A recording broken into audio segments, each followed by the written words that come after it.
So, I've had a very challenging year in a lot of ways. And this fall, I had somewhat of a transformative experience around patience and self-acceptance. So, a couple of months ago, 2 months ago, Jeff and I were teaching a weekend retreat.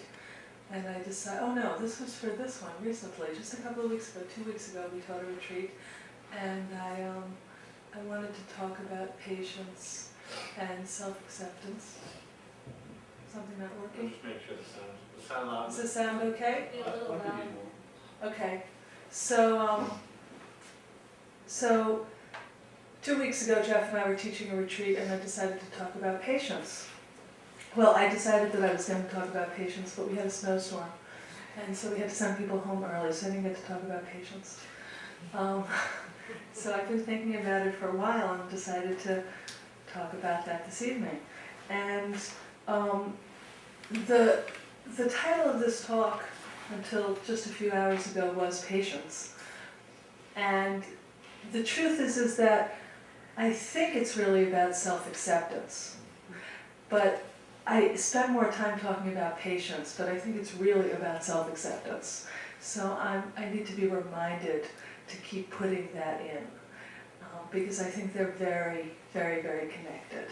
So you'll see how that unfolds. But anyway, since this week is a week where we're doing studying of Torah, I thought, well, I want to talk about patience and self-acceptance, but I should read the Parsha and see what's going on. So and I was actually quite lucky. So God was definitely on my side.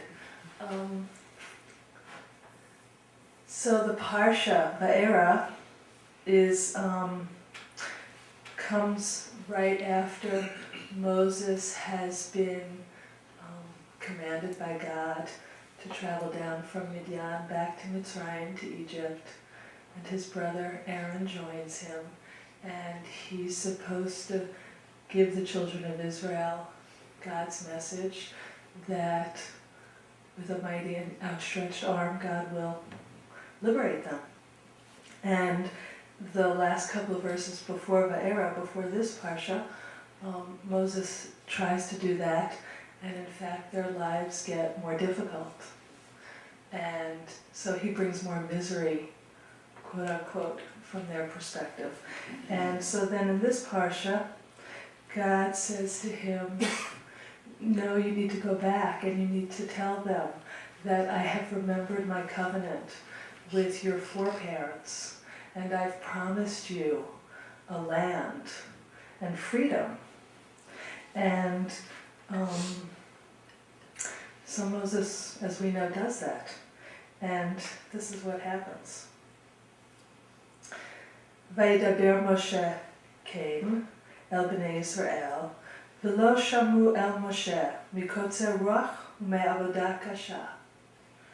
So this translation is, and Moses spoke so, he relayed this promise unto the children of Israel, but they hearkened not unto Moses for impatience of spirit, kotzer ruach, and for cruel bondage, avodah kasha. So I think that statement, kotzer ruach, shortness of spirit. Well, we're going to get to that actually. I'm going to do avodah kasha first. A cruel labor. I think that it's very, very important in our practice to notice what's going on in our lives. I mean, this is essentially the awareness practice.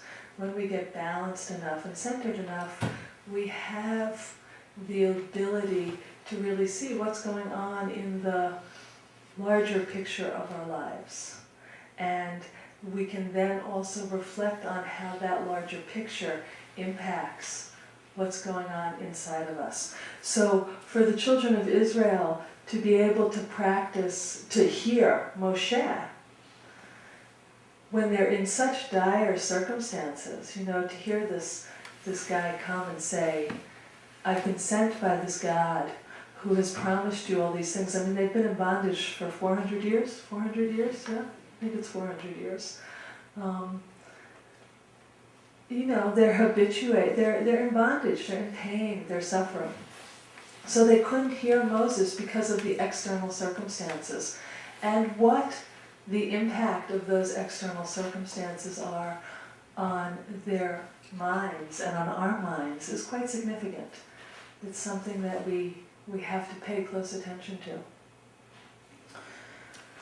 And Kotzer Ruach, which got translated here as impatience. And I checked a bunch of different translations, and it literally in the Hebrew it is shortness of spirit, or as Rashi translates it, shortness of breath, which I thought was pretty amazing, right?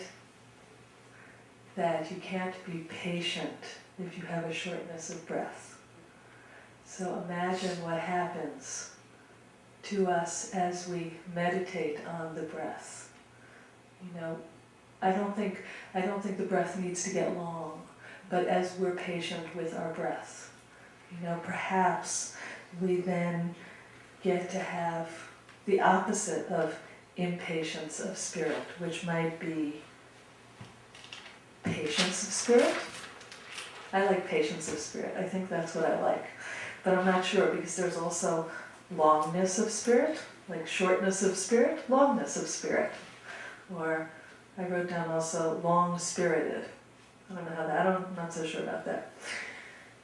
It might be, so I'm looking for the counterpoint to shortness of spirit, which is what the Israelites had. And it might be that from a Jewish perspective, which is both biblical, rabbinic, and so on up, the concept of erech apayim, which is translated as long suffering, is the counterpoint to shortness of spirit. That's certainly that would be a traditional understanding. Erech apayim is one of the 13 divine attributes that Moses gets to witness through God's eyes in Exodus. And it's a funny and interesting phrase. It's long suffering, right? We'll get to suffering and patience. They also go together. But I actually, I don't really like erech apayim in this instance. And I think it's important for me to explain why. I grew up reading the Torah in day school. And while I have a very deep love relationship with the God of the 5 books, my experience of that God is not really as a long suffering. I mean, I don't know, it's not as erech apayim. Long suffering is a very complicated word for me.